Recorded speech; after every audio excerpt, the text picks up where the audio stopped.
Ó, mais um Cat Doctor para você. Primeiro, vou falar do elenco. Professor. Um professor, um médico, 2 dentistas. Jader Hofmeister, o homem mais conhecido que se tem hoje na televisão mundial. Dr. Adair Marques, reconhecidíssimo também, até muito mais do que vai além do mundo. Meu queridíssimo professor, dentista, Paulo Lauda. Esse também, mais que o mundo.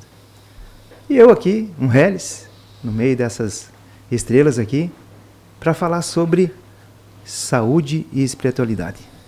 Amigos queridos do coração, que coisa boa estar aqui, que eu digo assim, quando eu venho e fico com vocês três, eu estou no céu, né?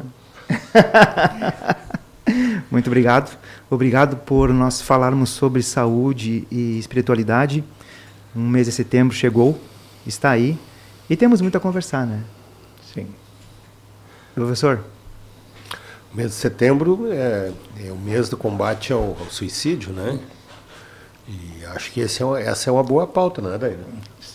Sim, até esse mês, nas várias palestras que eu dei nos centros espíritas, todas tinham esse mesmo tema, né? E acho que é providencial se falar sobre isso, já que hoje a gente considera que a depressão é uma epidemia, é o mal do século.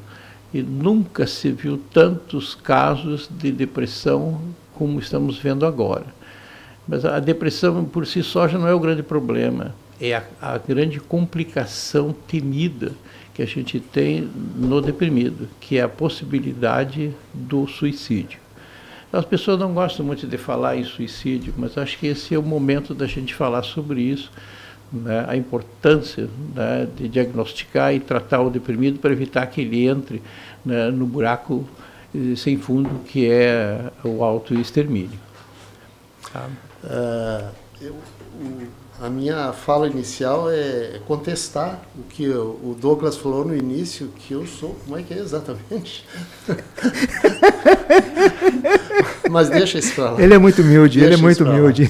Com relação ao suicídio, que eu também acho que é uma pauta maravilhosa para o momento que nós estamos vivendo, que nós estamos exatamente no meio do mês de setembro, a doutrina espírita, ela é contra o suicídio, mas não contra o suicida, que são duas coisas diferentes, o suicida e o suicídio. E nós podemos abordar aqui, o doutor Adair e o Paulo também com bastante propriedade, sobre o ato do suicídio, o que leva o suicida a tirar a sua própria vida, que é uma coisa muito triste, né? Uma pessoa tirar o seu bem mais precioso, que é a vida.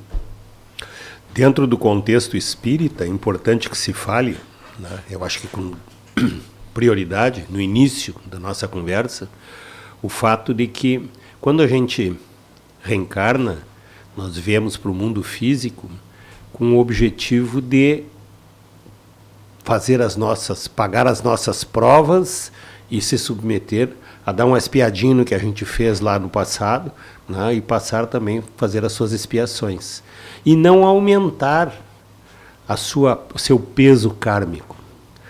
No entanto, quando um paciente chega a pensar em tirar sua própria vida, porque o suicida ele pensou isso várias vezes antes de realizar. Esses dias eu escrevi no diário, né, fiz uma coluna exatamente a respeito disso, dizendo que como é importante a filosofia na vida das pessoas e infeliz daquele que não as tem, né? No caso, um exemplo, já que a gente está falando em suicídio, quem é estudioso da doutrina espírita sabe que esta é, sem dúvida, a pior de todas as opções. Porque, além dele achar que vai resolver todos os problemas dele, tirando a sua própria vida, ainda quando ele chega no plano espiritual, ele chega com um aumento de carga kármica, né? Se ele já veio aqui para sofrer melhorias, para melhorar intelectual e moralmente, Daí, nesta vida, em vez dele reduzir o peso kármico, ele opta pelo suicídio, e este é um peso kármico extremamente sério.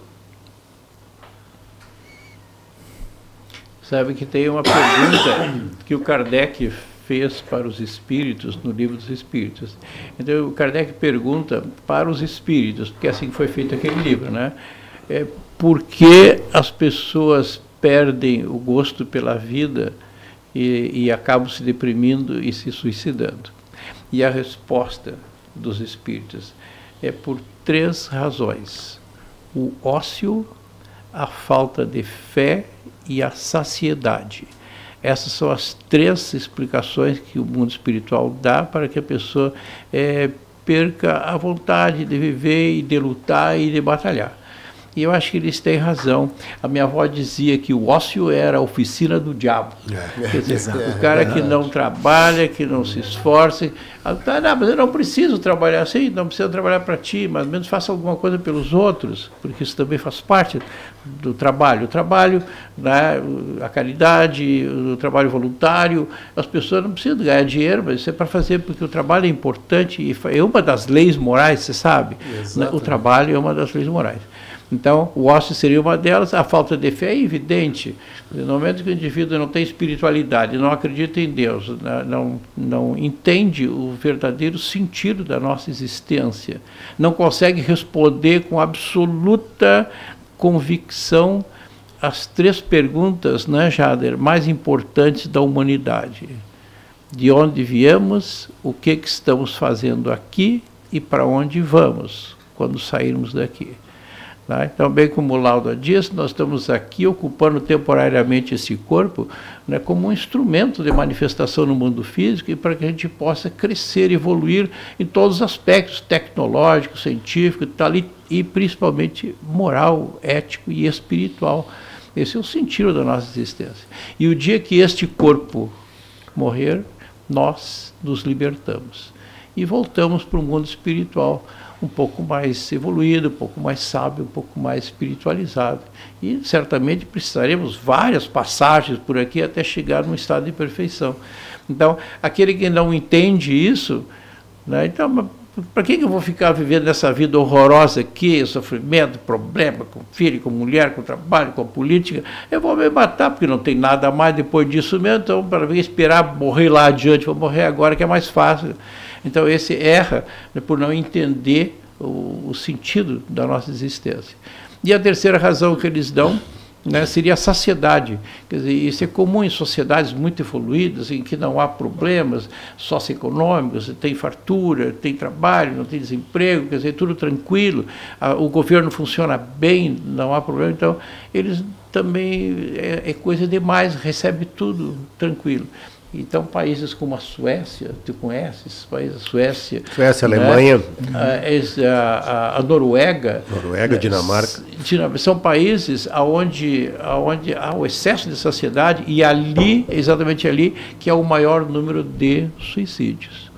Na Suécia a gente faz até um turismo da morte, né? Você mora na França, não é em Portugal, mas quer se matar, lá não é possível, então eu vou para a Suécia.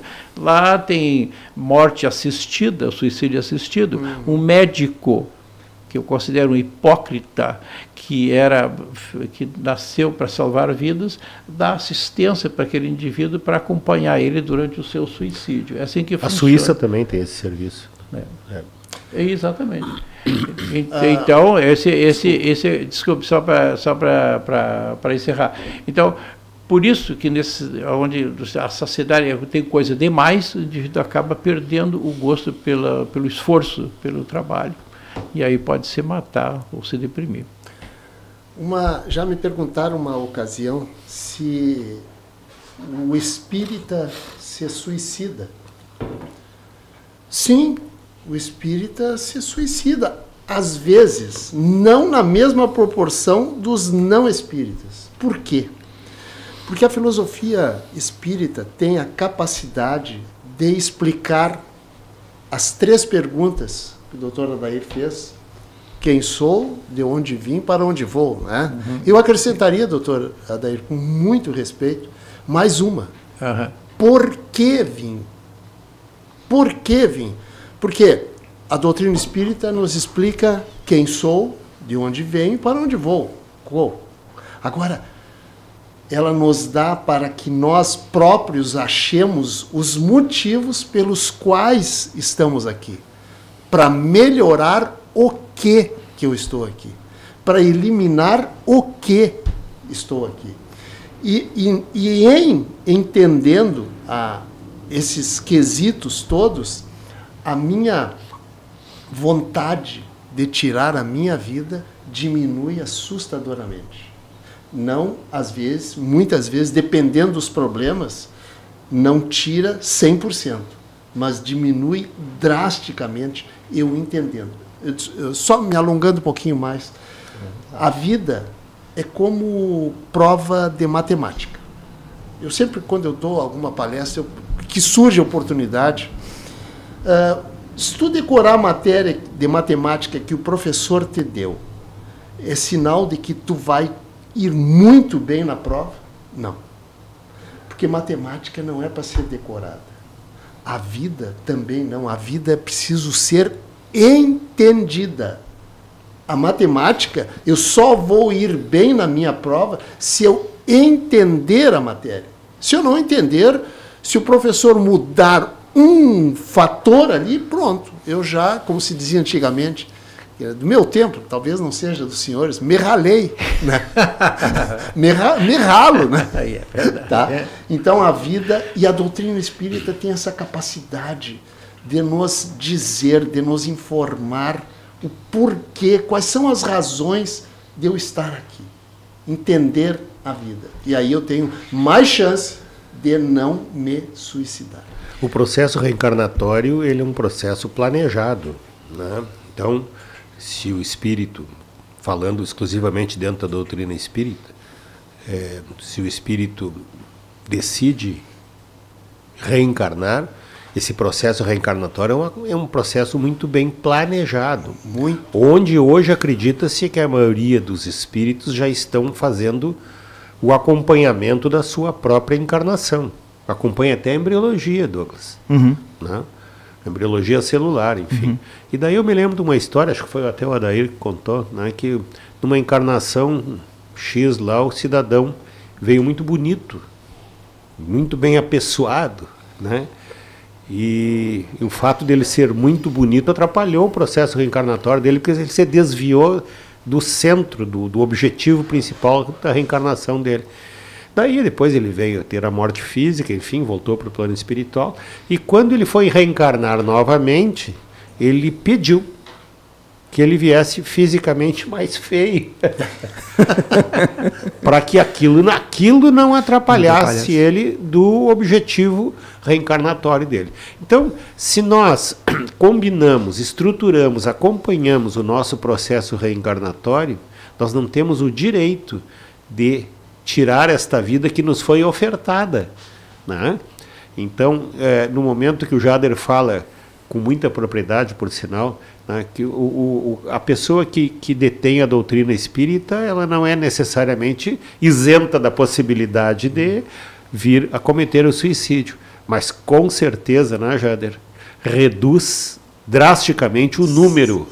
Sem dúvida. E quem é arraigado bem a filosofia espírita sabe, e acredito até que seja muito difícil de vir a fazer esse tipo de ação. Exato. Vou falar um pouquinho. Fala, senão tu vai ficar quietinho. Eu fico quietinho para escutar vocês.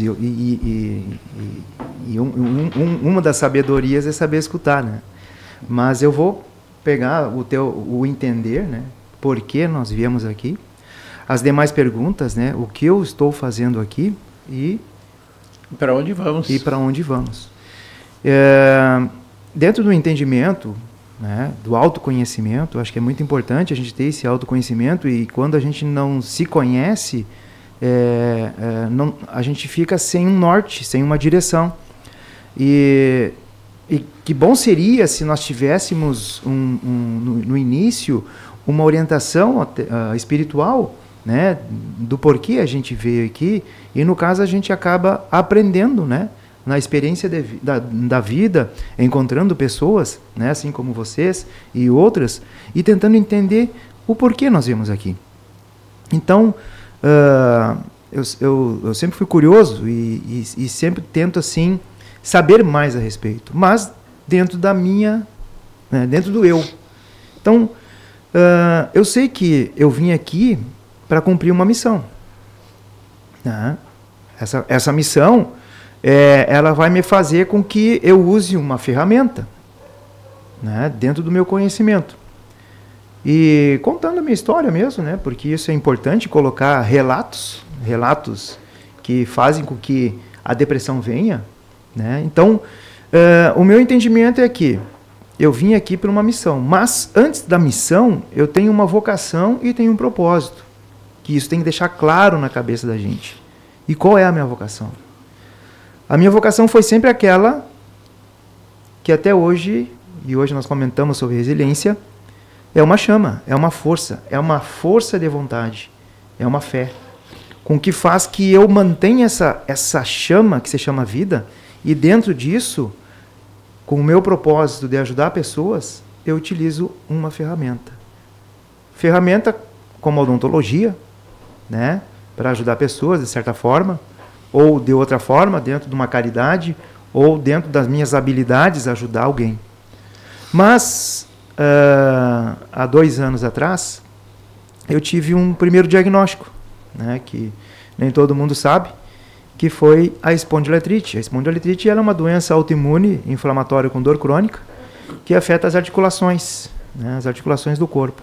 Para um dentista, é ruim. A gente perde, né, o movimento, muitas vezes, né, não só da mão, mas como também do corpo, pelas situações de dor. E o segundo diagnóstico, fibromialgia. Eu, como inquieto, isso me abalou muito, demais, até mesmo pelo fazer, né, pelo trabalho. Mas eu sempre tive na minha cabeça que, independente do que for, eu vou passar por essa. Porque o primeiro pensamento meu foi desafio. E que no lado espírita quando se fala em desafio, de uma retomada no sentido muito maior que apenas um corpo ou uma mente, né, eu vou vencer. E o quanto é importante a família, os amigos e todo mundo estar na volta. Isso também é força. Mas a força principal é nossa. E esse tipo de doença, a doença autoimune, inflamatória com dor crônica, ela leva a percentagem de depressões muito alto. 40%, 50%, 60%, 70%. Então, se a pessoa ela não está estruturada mentalmente e que tem um lado espírita, ela não vai entender que aquilo ali é um desafio para ela e que ela tem que se mostrar que pode vencer. E que hoje nós estamos trazendo isso. Né? Assim como também outras situações, como uma separação, uma morte de um filho, aonde pega pesado, pesadíssimo. Né? O normal é ir o pai, né, a mãe, para depois um filho, mas que isso vira uma turbulência na cabeça da gente.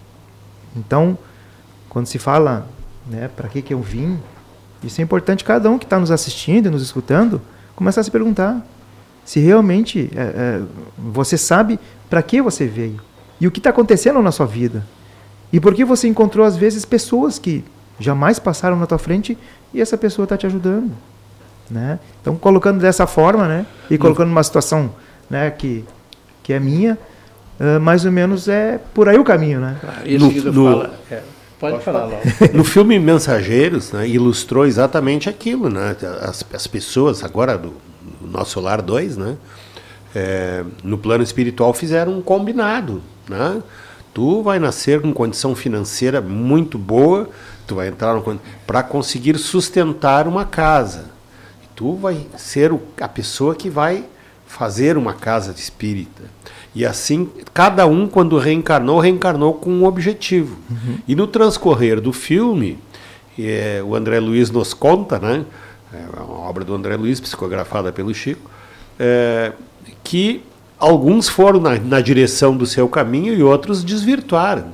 Aquele que era um médium poderosíssimo, né, quando percebeu que ele recebeu o primeiro dinheirinho, né, de alguém, porque ele realmente era um médium muito bom, ele se afastou completamente do objetivo dele. E vem bem ao encontro disso que tu falaste, né, Douglas? Todos nós sabemos o nosso objetivo encarnatório. Daí a gente encarna, sofre o apagamento necessário da memória, né? O Aldair pode falar da história do apagamento, por que é tão necessário, né?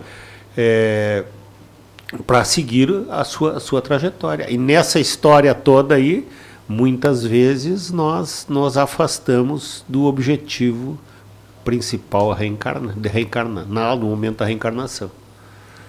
Você te consola, né, em relação a essa tua enfermidade, eu te digo que as doenças não ocorrem por acaso. Como nada neste mundo ocorre por acaso. Tudo tem um sentido, tudo é a aplicação daquela famosa lei de causa e efeito. Então, se hoje nós estamos colhendo determinado sofrimento, enfermidade, provação, é porque lá atrás, né, está a razão que deu origem a isto aqui. Então, eu sempre digo que as doenças têm um sentido pedagógico, é um professor como o Jader, né? Ela está aqui para nos ensinar alguma coisa, né? Como eu gosto muito de citar o Edward de Bach, o criador do sistema floral, que dizia que todas as enfermidades são consequências dos nossos defeitos da alma. Então, tudo parte de lá, dos defeitos que a gente traz na alma. E defeitos, dizia o Bach, que a maioria de nós temos. Eu tenho alguns, vocês provavelmente tenham menos que eu, mas por exemplo, medos, preocupações, ciúmes e preconceitos, intolerâncias, mágoas, ódios, rancores. Bach desfiava 38 defeitos que a gente pode ter. E a partir desses defeitos que estão na mente do espírito, portanto na alma, é que se desequilibra o nosso sistema energético e que depois se precipita sobre o corpo, fragilizando energeticamente determinados órgãos, que então, vulneráveis, acabam adoecendo por alguma outra razão qualquer. É exatamente assim que as coisas acontecem. Então eu sempre digo que, independente das coisas que a gente faz, vocês como dentista, o Jader como professor, eu como médico, independente das coisas que a gente faz na vida, eu digo, nós estamos aqui agora, neste mundo, encarnados, praticamente só por dois motivos. Só dois. Primeiro, isso nós decidimos antes de nascer. Primeiro, reconhecer, identificar os nossos defeitos. Esses que o Bach falava. E segundo, que é o mais difícil, Jader, é corrigi-los. Entende? Substituir os defeitos pela virtude oposta positiva. Então, se no fim da minha existência encarnada eu conseguir resolver ou apagar uma determinada quantidade de defeitos e adquirir algumas virtudes, eu não terei desperdiçado a oportunidade de ouro que eu tive de estar agora aqui encarnado neste planeta. Então, tem gente que passa aqui 50, 60, 70, 80, 90 anos, não corrige um defeito, não adquire uma virtude, quer dizer, perdeu todo esse tempo, né? Estagnou. Outros conseguem, ao longo de uma única vida, corrigir o máximo possível de defeitos.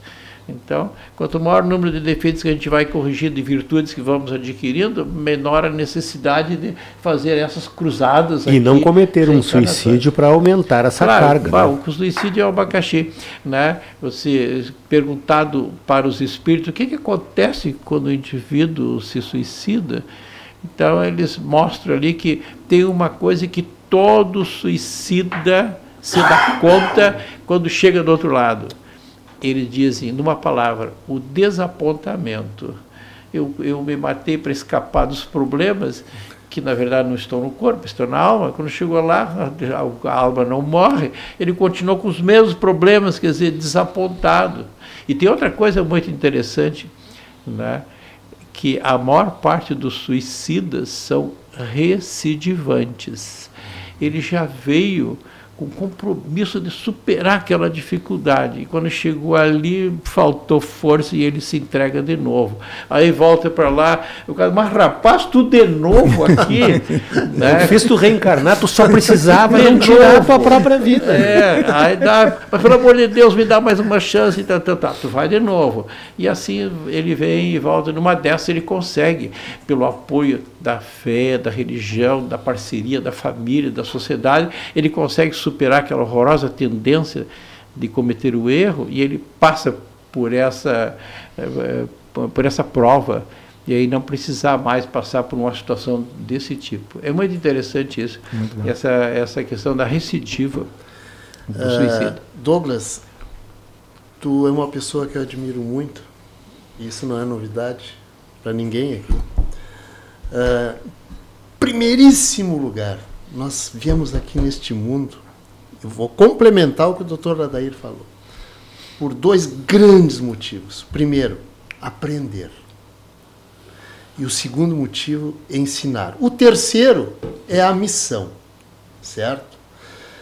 Nós aprendemos durante a nossa vida toda, se quisermos aprender, logicamente. E ensinamos mesmo sem perceber, nós estamos ensinando. Por exemplo, a tua atitude de resiliência com os teus problemas, com as tuas dificuldades, tu estás, mesmo sem perceber, ensinando muitas pessoas, quem sabe, a ter essa mesma resiliência, essa mesma paciência, essa mesma fé, essa mesma espiritualidade que tu estás tendo junto com o teu problema, certo? Depois vem a tua missão, mas em primeiro lugar, nós somos espíritos, espiritualmente falando, espíritos que, se nós estivéssemos no colégio da Terra, nós estaríamos no ensino fundamental. Nós temos ódio, mágoa, rancor, intolerância e por aí afora. Os 38. E tem pessoas, vou exagerar até, a maciça maioria das pessoas, conforme o doutor Adair falou em defeitos, que não conseguem sequer, minorar um defeito. Quanto mais tirar todo e substituir por uma virtude. Há quantas encarnações nós estamos assim, tentando tirar os defeitos, e sabendo que eu sou uma pessoa mal-humorada, que eu sou assim uma pessoa rancorosa e não consigo me safar desses defeitos. Então, meu amigo, nós estamos aqui para aprender e para ensinar. Boa. E tu, mesmo sem perceber, talvez tu esteja ensinando pessoas que tu nem sabe quem são. Então, com essa tua resiliência, com essa tua atitude, merece meus parabéns. Obrigado. E as provas vêm. Né? Com certeza. As provas chegam, né, para todos nós, todos os dias. Né? Umas provas um pouco mais pesadas. Exatamente. Talvez pela necessidade daquele espírito. Outras provas mais leves, mas as provas vêm. E daí me parece que nessa escola que o Jader falou ali, né, precisa que a gente saiba como é que eu vou atravessar essa prova, como é que eu vou me comportar frente a ela. O Adair também falou, né, os suicidas, eles fazem parte de uma fila, de um grupo de pessoas que provavelmente tenha sido suicida em outras encarnações. A população carcerária provavelmente tenha sido população carcerária de outras encarnações. Aquele sujeito que comete esses males, a pessoa extremamente raivosa, olha, tu vai reencarnar, mas basicamente tu não precisa matar o teu amigo, o teu irmão. Dessa vez tu vai reencarnar, vai conseguir viver, vai ser submetido a provas pesadas, mas não tira a vida de ninguém, eles tiram. Né? Uhum. Então, às vezes são necessários 3, 4, 10 encarnações para resolver um probleminha dos males da alma. Verdade. Né? Porque nós somos apenas o segundo planeta na hierarquia planetária, né, de evolução planetária. Então, como o meu amigo Adair fala com muita propriedade, né, para nós estarmos aqui na Terra, salvo raras e nobres exceções, coisa muito boa a gente não era, né? Sem dúvida, por estar no segundo. Exatamente. Retornando ao tema inicial do suicida, sabe, Douglas, até o fim dessa nossa conversa aqui, 45 minutos, um brasileiro terá se matado. Exatamente. Morre um a cada 45 minutos. E no mundo, morre um a cada 45 segundos. Tá? 1 milhão de pessoas morrem por ano no mundo. 3, Santa Maria, morre de suicídio. De suicídio. Uhum. Suicídio direto. Porque aqui é algo assim. Isso. Tem o suicídio direto, que é esse que o cara usa o revólver, se enforca, se dá tiro de edifício, toma veneno, tudo bem. Esse é o direto. E tem o suicídio indireto. O indireto é aquele que se mata pelo álcool, pelo fumo, pela droga, né, por tantas outras situações, pela alimentação errada, que as pessoas não dão muita bola, mas que é real. Isso é tão real que o André Luiz, lembra, quando desencarnou aqui, não se chamava André Luiz, possivelmente era o Carlos Chagas, aí quando chegou lá no mundo espiritual ele foi tratado como suicida, mas eu não me matei, como tu não te matou? Tu fumava, tu bebia, promiscuidade, um monte de coisas, e agora o que tu quer? Quer dizer, abreviou a vida dele. Exato, né? É um suicídio indireto, e isso é importante também, e nós somos responsáveis por isso também. Não é só, não vou me matar assim, eu vou me matar com cigarro lentamente, está se matando também. Isso faz parte, então, da nossa prevenção aqui na área da saúde. E colocando uma situação devida, né? Nós já temos uma idade genética de passar por esse mundo, que estão lá nos telômeros, né? Está no cromossomo, sim. Que é a idade de 124 anos. Nós temos 124 anos para aproveitar aqui. De que forma? Não se sabe, mas tem 124. Aí como que... Daí tem essa, né? De pegar e saber que tem todo esse tempo para fazer algo de bom, pelo menos, né? A literatura espírita explica que muitas pessoas que vêm com uma deficiência física, por exemplo, sem braço ou sem perna, aquilo não é por castigo divino. Vou te botar o dedo na moleira, tu vai nascer sem braço, sem perna. Não, absolutamente. Aquilo ali é por incrível que possa parecer, para ajudá-lo a evitar que ele muitas vezes cometa uma insanidade cometida em outras vidas, que foi o suicídio. A dificuldade que ele encontra sem seus membros superiores e inferiores é maior para ele cometer suicídio. Então aquilo não é um mal, é um bem. Né? E outra situação também em relação às Olimpíadas e Paralimpíadas. O Brasil ficou em 5º lugar esse ano. Então, é uma demonstração do quanto a pessoa ela tem a mostrar, e os para-atletas mostram isso, de que aquilo ali apenas foi um puxão de orelha que agora ele está mostrando e que pode fazer que nem um ser humano normal. Eu fico impressionado com essa situação. Ele veio para ensinar. Exato. Agora, superação. Nesse final de semana, no Teatro 13 de Maio, teve uma peça de teatro, né? Exatamente veio ao encontro desse assunto que nós estamos falando, suicídio. Então conta a história de um suicida, né? Rapidamente, e depois ele ganha o direito da reencarnação. E ele quando se suicidou era um homem, depois ele reencarnou como uma mulher e vem cheia de problemas físicos, né? Uma peça muito bonita, né, que ocorreu domingo, né, à noite, e que deveria ser mais implementada, né, esse tipo de ensinamento, uma ação de teatro. Foi um teatro não profissional, mas um teatro amador, muito bem feito, né? Então aproveito aqui o teu espaço também para quem estiver nos escutando, né? Os parabéns, né, para essa turma que se dedicou a fazer um trabalho magnífico. Você sabe que tem uma obra clássica no Espiritismo que é Memórias de um Suicida, Sim. psicografado pela Ivone Isso. Pereira. Ele foi escrito entre 1922 e 1940 e poucos, levou um tempão para escrever. E foi ditado espiritualmente pelo Camilo Castelo Branco, romancista português que se matou, né, com um tiro. Morreu antes de 1900. Levou um tempão para poder chegar e poder contar a história dele. Mas o que alguns críticos falam desse livro é que ele é muito sombrio na descrição que ele faz do Vale dos Suicidas, para onde ele foi parar, na construção mental dele, né? Um lugar horroroso, escuro, sombrio, cheio de caverna, pessoas deformadas, também suicidas como ele. Então ele sofreu muito e descreve esse sofrimento todo que ele enfrentou naquele Vale dos Suicidas.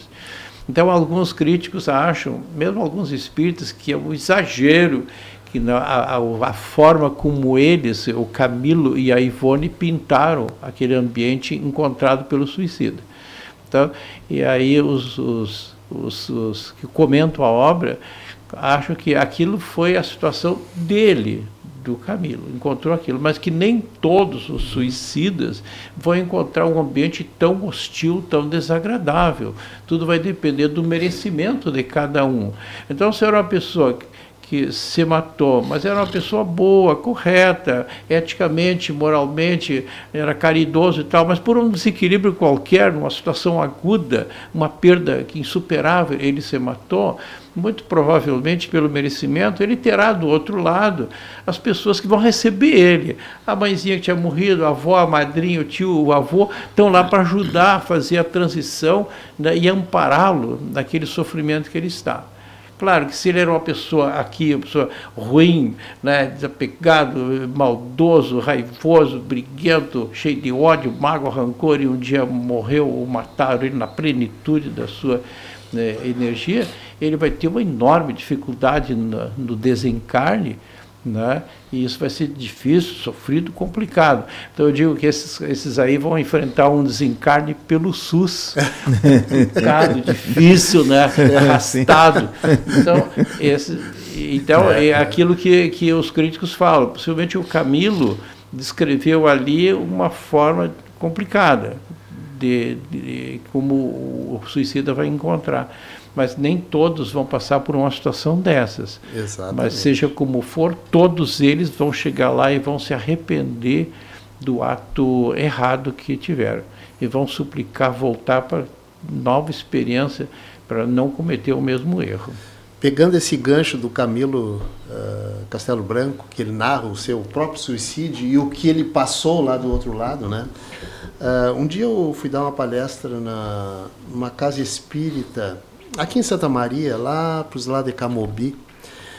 E eu tenho uma palestra que eu tenho um slide que eu coloco o que o Camilo Castelo Branco narra, uma parte muito pequenininha do seu suicídio. Que ele, sem poder fazer nada, ele assistiu os vermes corroendo o seu corpo, e por aí afora. Essa linguagem que o senhor falou bastante sombrio, bastante pesada, assim, sabe? Muito bem. Lá, dei a palestra lá, não me lembro qual era o assunto, enfim. Aí passaram-se, sei lá, uns 6 meses, não sei precisar. Eu voltei lá para dar outra palestra lá sobre um outro assunto, etc. e tal. E a dona Janice de Assis, não sei se vocês conhecem, ela é do Sociedade Espírita, não vou lembrar o nome agora. Desculpa, se a dona Janice nos assistir, desculpa, dona Janice. Aí ela me chamou e disse assim, o senhor lembra que o senhor falou assim, sobre o suicídio do personagem, aquele, lembro. Pois uma mãe, esse tempo esteve aqui e disse que ela estava com o filho naquela palestra e que o filho tinha tendências suicidas. E que depois de ele ver, né, a narração que o Camilo Castelo Branco, suicida, narrou do seu próprio suicídio, ele me disse esse tempo que ele desistiu de se suicidar. Então, é pesado, muitas vezes, o texto mas muitas vezes é necessário. Exatamente. O senhor entende? Exato. Porque água com açúcar nem sempre resolve. Resolve talvez um desmaio, mas não sei nem se desmaio. Um choquezinho de vez em quando é bom. Resolve. Né? Mas às vezes é preciso um remédio amargo. Sim. Certo? E agora, na nossa finalização de 5 falam. minutos, né? Uma pena que nós temos só mais 5 minutos, mas também nós temos esse... É o segundo ou terceiro? Segundo. É o segundo, né? Segundo. Virar o terceiro. E claro, seguindo o nosso tema em relação à depressão, né? Vamos colocar numa roda de ação para quem está nos escutando, de ter essa pessoa mesmo que está pensando em se matar nesse momento. Vamos deixar uma mensagem para essa. O livro Ação e Reação, que a gente até está estudando aí, ele é um livro que retrata a vida pós-morte física no umbral. Umbral seria alguma coisa semelhante a um ambiente infernal, né? E esse umbral, ele tem vários níveis, desde o umbral mais pesado, um umbral médio e um umbral mais leve, de acordo com os merecimentos, como bem disse o Adair. E aí, Jader, né, as descrições ao longo de todos os capítulos do livro Ação e Reação, que eu convido as pessoas que estão escutando a gente, comprem e leiam o livro Ação e Reação, transcreve exatamente ambientes infernais, ambientes que a gente imagina assim, não, eu nunca vou passar por uma coisa dessas, né? Mas do outro lado a coisa funciona assim, e talvez com esse mecanismo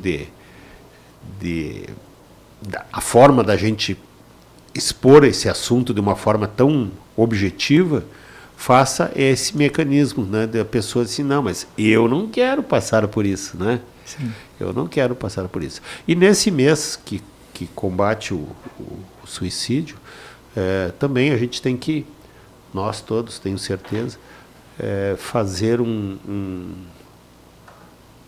pensamento muito positivo no sentido de todas as pessoas que estão trabalhando para não permitir que os nossos irmãos venham a cometer o suicídio. Então, existem vários mecanismos. Nós apenas estamos falando em nome da doutrina espírita.